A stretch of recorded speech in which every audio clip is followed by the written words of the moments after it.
Amy Bradley's disappearance has fueled endless debates. A Netflix series, podcasts, and internet theories too. But what cuts through the noise are the words of someone who was there the night that Amy Bradley went missing. Talking about a key suspect, a guy called Alister Douglas. You might know him as Yellow. And this is a statement investigation into what was said about Alister Douglas and what those words might reveal. Welcome to Never a Truer Word, where we look at the words that people choose to use to see if they're telling the truth, the whole truth, and nothing but the truth. If you're new here, what I do is different from anywhere else because I break down everything that is said by the people at the heart of the story and take nothing else into consideration, just focusing on the words. And then I use my process of statement investigation to give you the key to seeing the truth, where deception could be happening and where the motivations of the person talking might lie. It's a process that I use with corporate clients, with investigators, and with the media to get a deep understanding of what is being said. So the guy we're going to look at is a guy called Oscar Alexander. Oscar was roommate of Yellow. He was also a band member with Yellow on the ship, and he was there the night that Amy Bradley went missing. Now, I've done this analysis before. I did it as a live. The sound broke up a bit towards the end, so that's why I'm reissuing this, because I don't like to do anything half-assed. I want to give you the full analysis that you can listen to comfortably. Oscar Alexander released a statement to True Crime this week. I put a link to them in the channel. They've covered the Amy Bradley story in a lot of depth. I encourage you, if you're interested in Amy Bradley, to check out that channel. Now, Oscar Alexander talks about Yellow, and I've analysed Yellow's words before, and I did not like them because when I looked at Yellow, I found so many red flags. He was raising them left, right, and centre.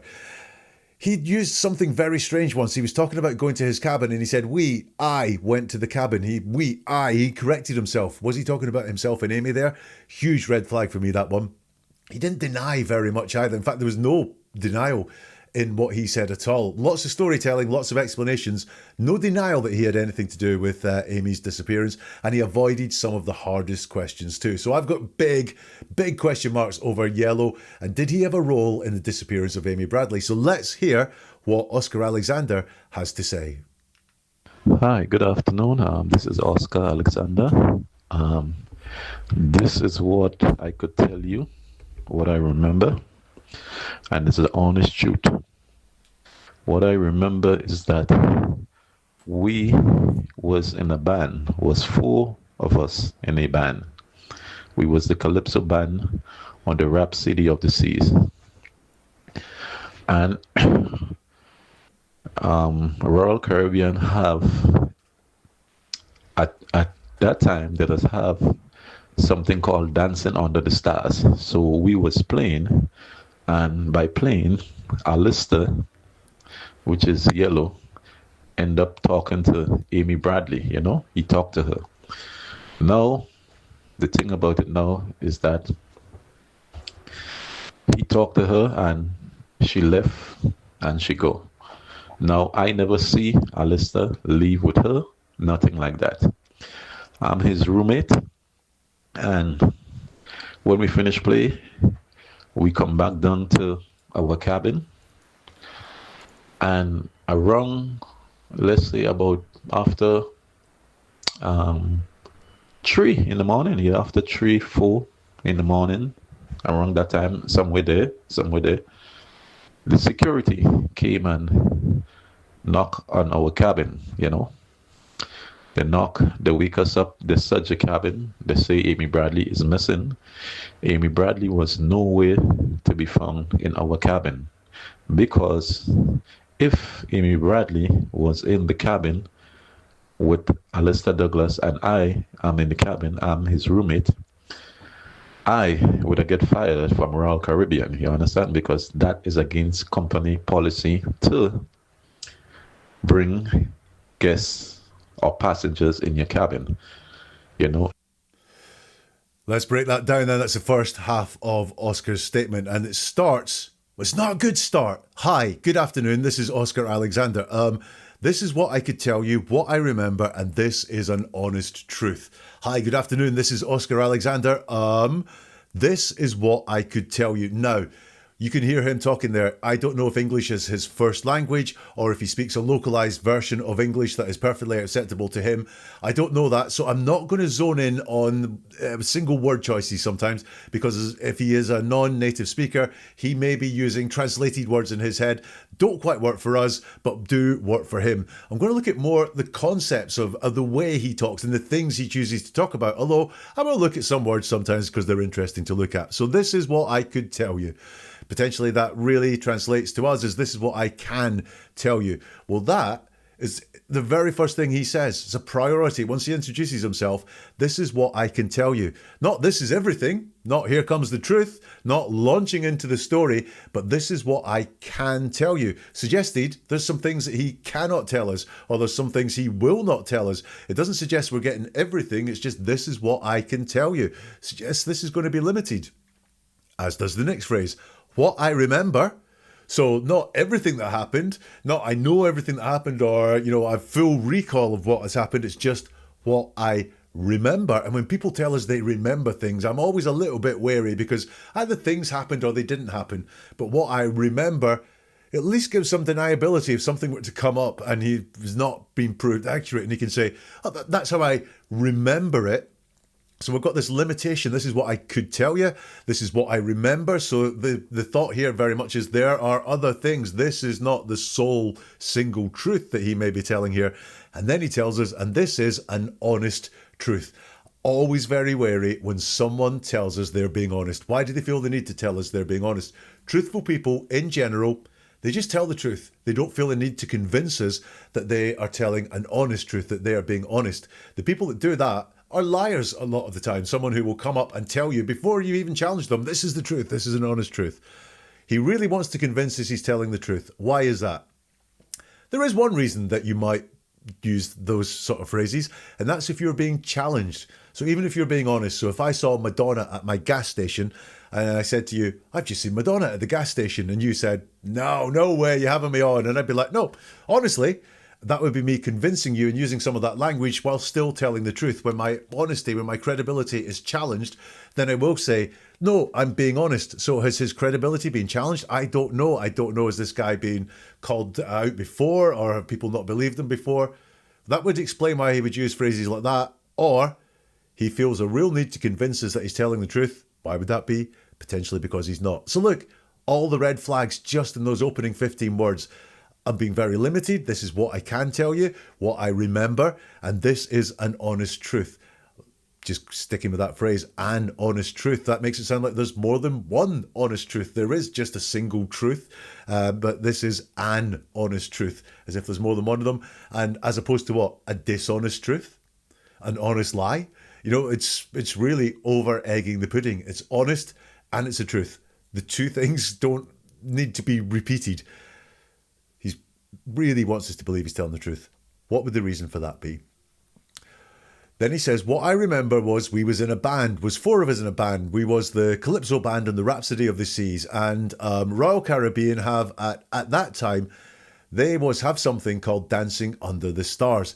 So this is about Amy Bradley, a young woman whose disappearance happened many years ago, haunts her family still, and is unsolved. No one knows what happened.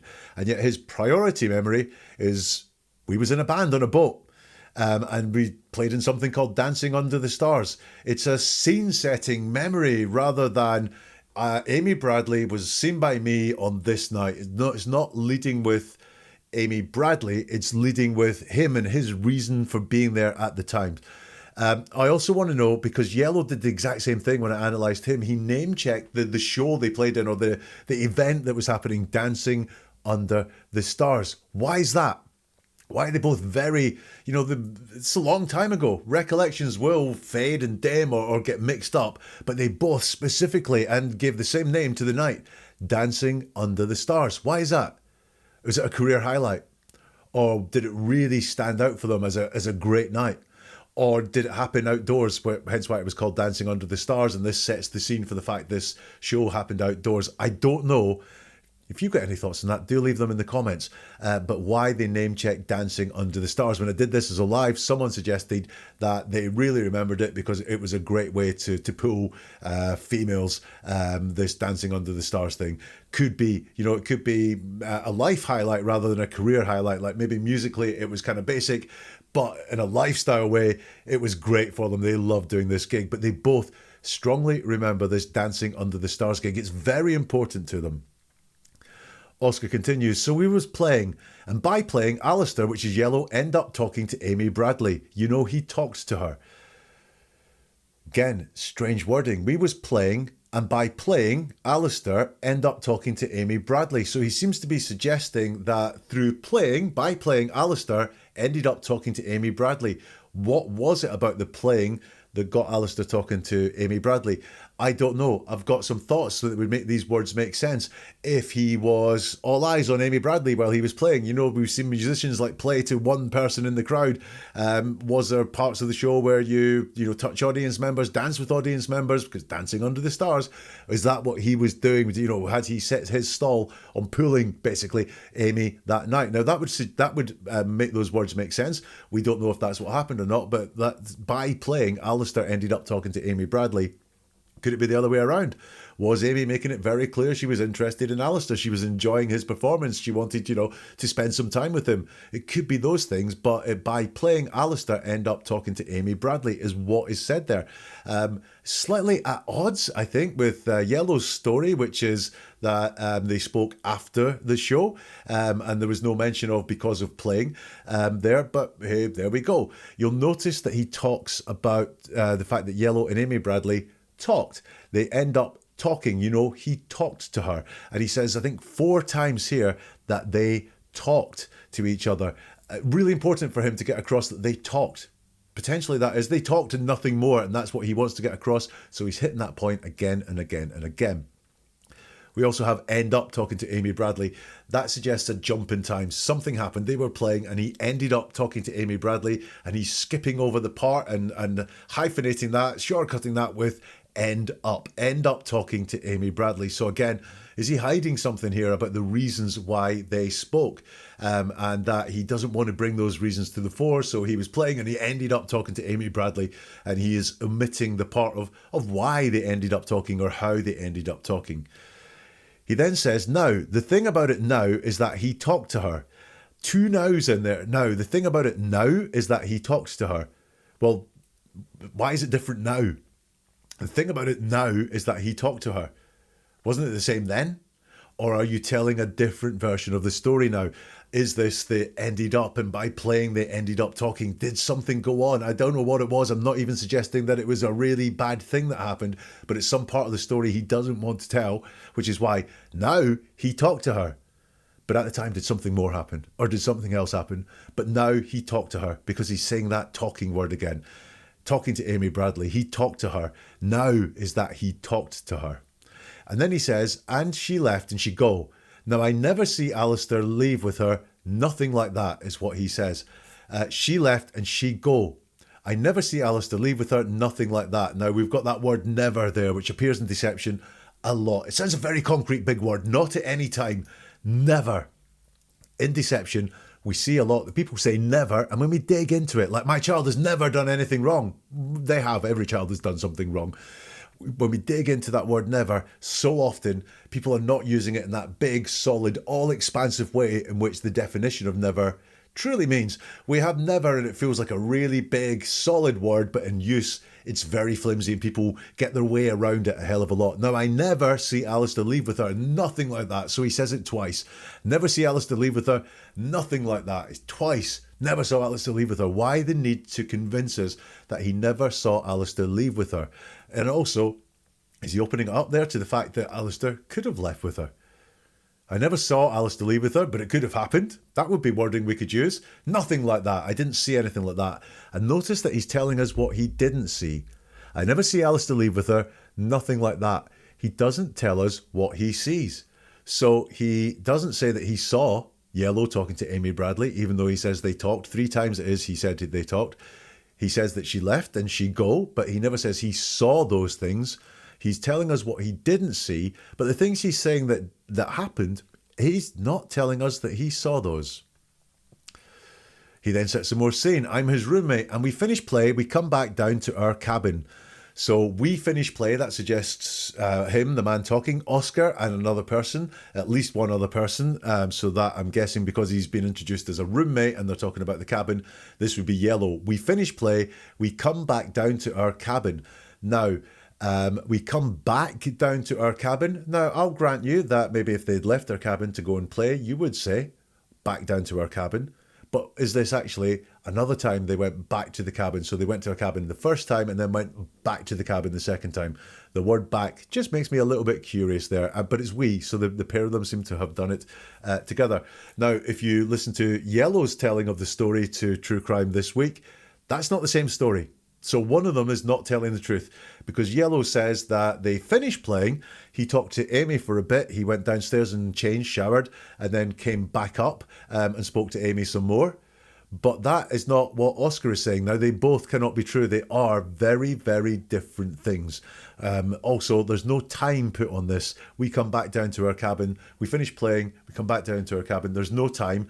But then we get a time of sorts, because it's the vaguest time I've ever heard described. Around, let's say, after 3 in the morning, after 3, 4 in the morning, around that time, somewhere there, the security come and knock on our cabin. You'll notice what that's all saying there. Around, let's say about 3 in the morning, so it's around, let's say about 3 in the morning, 3, 4, okay, now around 3, 4, well, that's like nearly 3 hours would be in that time frame. In the morning, around that time, somewhere there. I mean, look, he wants to put a time on it, but he's really not putting anything like a firm time on it at all. And also, this doesn't square with the story that I know and has been told by Oscar Alexander, which is that Amy was not reported missing until the next morning, not in the middle of the night, like 3 or 4 in the morning, but the next morning. And then they started looking for Amy. So, again, two stories, Yellow's and Oscar Alexander's, do not square. The security came and knock on our cabin, They knock, they wake us up, they search the cabin, they say Amy Bradley is missing. I quite like the fact of they knock, they wake us up, they search the cabin. That all feels quite intuitive. It's very short. There's no persuading. It's got a detail in there that you might not think to put in a constructed story, which is they knock and wake us up and they search the cabin. I do want to know, in his telling, if Amy Bradley went missing, why they went to that cabin first or so soon or so quickly, if we believe what he says. What he's saying is 3 or 4 in the morning, Amy went missing and they went to that cabin very quickly to see if Amy Bradley was there. They say Amy Bradley is missing. I think it's paraphrasing. There is a missing woman or something like that. But look at the detail that we've got. He's very light on detail. Think back to 4 of us in the band and there was a boat and it was called the Rhapsody of the Sea. It was run by Royal Caribbean and there was a night called Dancing Under the Stars, and then we finished play, we come back to our cabin. Very light on details compared to that, as was the fact that Yellow talked to Amy Bradley. So, and all of this details, really light. Then he gets really curious. Amy Bradley was nowhere to be found in our cabin. Now think about that phrase, nowhere to be found. I use that, and you probably use that, when you expect something to be found there. For example, I've lost my keys. I know I let myself into the house with them yesterday, but I've searched all over the house and they're nowhere to be found. My credit card's not in my wallet. I'm sure it was in there, but it's nowhere to be found. It's not in my purse either. That's when you use nowhere to be found, is when you expect the thing that you're searching for to be found in the place that you're searching, but it's nowhere to be found. It's not Amy Bradley wasn't in our cabin or never was in our cabin or we didn't have anyone in our cabin. It was just me and Yellow. No, Amy Bradley was nowhere to be found in our cabin. Really strange wording, really worrying wording as well. It's as if that he accepts the fact that Amy Bradley could have been in the cabin. And he gives a reason for why Amy Bradley was nowhere to be found in the cabin. Because if Amy Bradley was in the cabin with Alister Douglas and I'm in the cabin, I'm his roommate, I would have got fired. Not, they didn't find Amy Bradley in the cabin because she wasn't in the cabin, because she wasn't there, or because she'd never been there. No, it's a very strange reason. If Amy Bradley was in the cabin with Alister Douglas and I am in the cabin, I'm his roommate, I would have got fired from Royal Caribbean. If Amy Bradley was in the cabin with Alister, Oscar's saying he would have got fired. Why would they fire Oscar if Amy Bradley was in the cabin with Alister? I mean, you're his roommate, you'd have to be there as well and complicit or something like that to get fired, I'm guessing. But really, the reason that Amy Bradley was not in the cabin is because Amy Bradley wasn't in the cabin. But no, the reason Amy Bradley was not in the cabin is because he would get fired. Have you heard of an embedded confession? That is when the words, the bad words, are right there in the middle of a sentence. If you go outwards, they may be taken away by ifs and buts and maybes. And here it is loud. Amy Bradley was in the cabin with Alister Douglas, is what is said by Oscar there. Amy Bradley was in the cabin with Alister Douglas. Now, when he said it, he's put an if before it, as if to say it never happened, but he said the words. He is open to the thought, I believe, that Amy Bradley was in that cabin with Alister Douglas. At the least, he could have knowledge that Amy Bradley was at one point in the cabin with Alister Douglas, but in his telling of the story, and if we believe his words to be true, he's not discounting the thought that Amy Bradley could have been in the cabin. He's just saying she wasn't at this point. That's where we're nowhere to be found. If Amy Bradley was in the cabin with Alister Douglas, I'm going to get fired. Then he says, you understand, because that is company policy. Now, very much like Yellow, when he's talking, he leans on these rules of the company as to reasons why Amy Bradley could never, ever have been in the cabin, because it was the rules of the company. We don't all live by rules all the time. And we've got that you understand after it. And Oscar seems to use you understand like a bit of a crutch. Like some people use, or like a bit of a verbal crutch. But when he uses it, it comes after, I think, a point he really wants us to be sure of and believe. I would have got fired from Royal Caribbean. You understand? You got that? That I would have got fired if she was in the cabin, okay? Because that's against company policy to bring guests or passengers in your cabin, So let's look at that first half of the statement. I mean, for me, there's two things. The detail of the ship and the band and the event.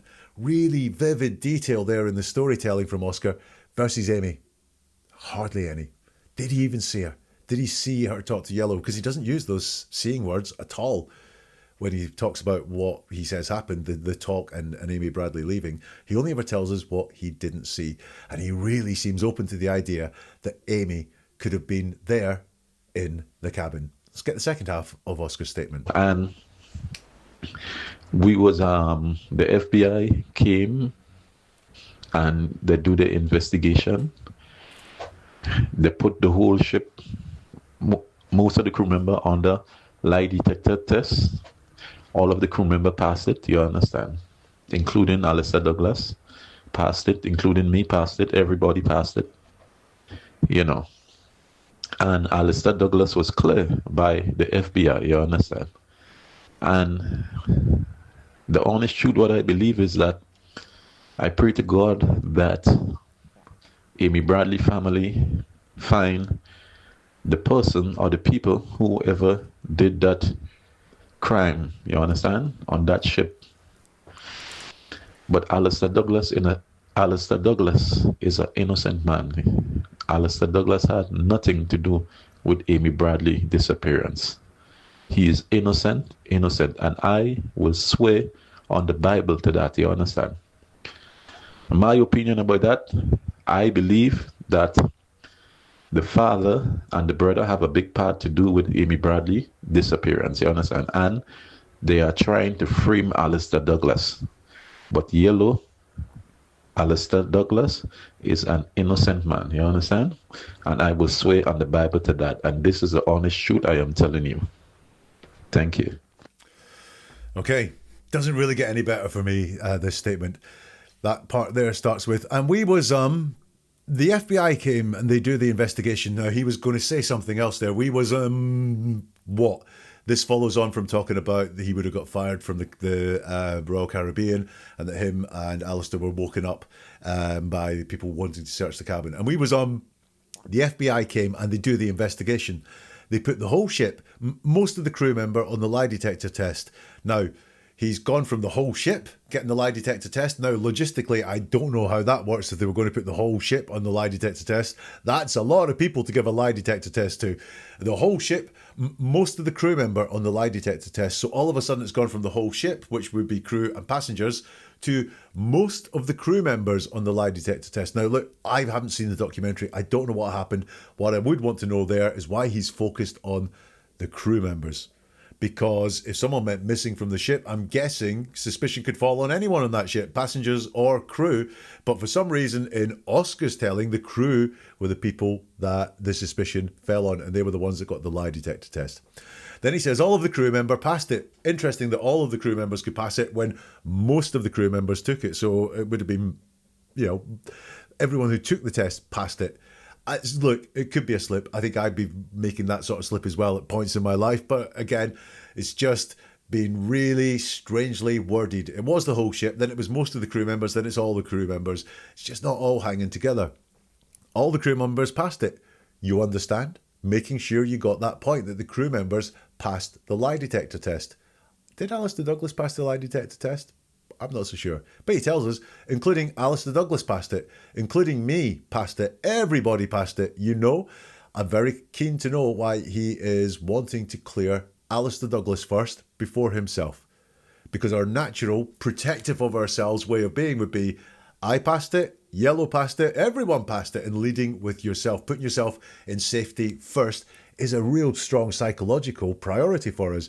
But Oscar is the other way around. He's putting Alister first. Most important to him that he points out that Alister passed the lie detector test, then me, then everybody passed it, And Alister Douglas was cleared by the FBI, you understand?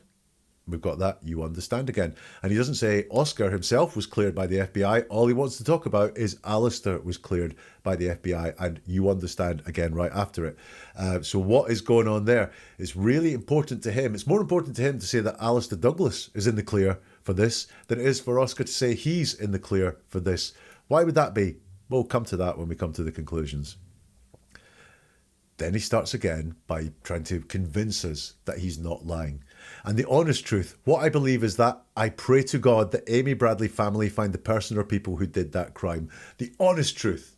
Well, what I believe, I pray to God, bringing God into it to show, we must really believe him because he's praying to God for this. Then people pray to God. That's serious stuff. And it's the honest truth. Again, honest truth, is there a dishonest truth? The honest truth, what I believe is, so is he trying to convince us that he's being honest about what he believes? I think that's what's going on here. Just look at the word forms. And the honest truth, what I believe is that I pray to God. So what I believe is that I pray to God. He believes, he prays to God, that Amy Bradley's family find the person or people who did that crime. This is an unsolved disappearance. Amy Bradley could still be alive. I know the chances are that something has happened to her, but it's unsolved. No one knows what happened. Frankly, Amy Bradley is missing. People have got theories, but no one knows for sure what happened as far as we know. And yet, Oscar thinks it was a crime. There was a person or a people who did that crime. And he's very, very specific. It's not who did the crime, if you know that some bad things has happened, but you didn't quite know what had happened or who'd done them, it's the crime. But that crime is very specific. It's much closer to you than the crime. Whoever did that crime, he's talking about a very specific crime, and he's talking about it happening because he's talking about the family finding the person or the people who did that crime. You understand, on that ship. So what he's saying is there, he doesn't even say, it's a belief, he just wants the family to find the person, that there was a crime, that crime, someone did it, that crime on that ship. But Alister Douglas in it, Alister Douglas is an innocent man. Alister Douglas had nothing to do with Amy Bradley disappearance. He said really there the same thing twice. And when people say the same thing twice, they really want it to sink in. That could be a teacher teaching you a lesson. It could be me doing an episode and really wanting to make sure you get something I said. It can also be a liar who says the lie twice to make sure, number one, you've had a good opportunity to hear it. Number two, you think the consistency makes it more believable. And number three, if you've said it twice, you must really believe it. Alister Douglas is an innocent man. Alister Douglas had nothing to do with Amy Bradley disappearance. But he doesn't ever once tell us how he knows this. I was with Alister Douglas from the moment the band stopped playing till we were woken up and the cabin was searched.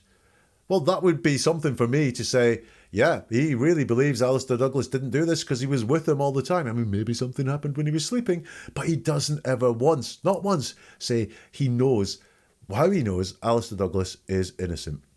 He is innocent, and I will swear in the Bible to that. So repeating twice, innocent, and swearing on the Bible. It must be serious if he's swearing on the Bible. He must really believe it. You understand? So again, making sure you get the point. My opinion about that, I believe that the father and brother have a big part to do with Amy Bradley's disappearance. Oh, well, hang about. A minute ago, you said that whoever did that crime, and you wanted the family to find the person that did that crime, which suggests the family are over there, the crime is over there, and you want the family to be aware of who did that crime. And now all of a sudden, you believe that the father and the brother have a big part to do with the disappearance, i.e. they're involved in it. And it's the two things can't be true. You understand they're trying to, you understand. There it is again. They have a big part to do with Amy Bradley's disappearance. You understand. And they're trying to frame Alister Douglas. But Yellow, Alister Douglas is an innocent man, you understand, and I will swear on the Bible to that. And this is the honest truth I am telling you. Thank you. Really wants to persuade us that he is being honest, as Oscar. But why does he say on one hand it's a crime and he hopes the family gets some peace in finding out who did the crime? On the other hand, he says the father and the brother have a big role to play there.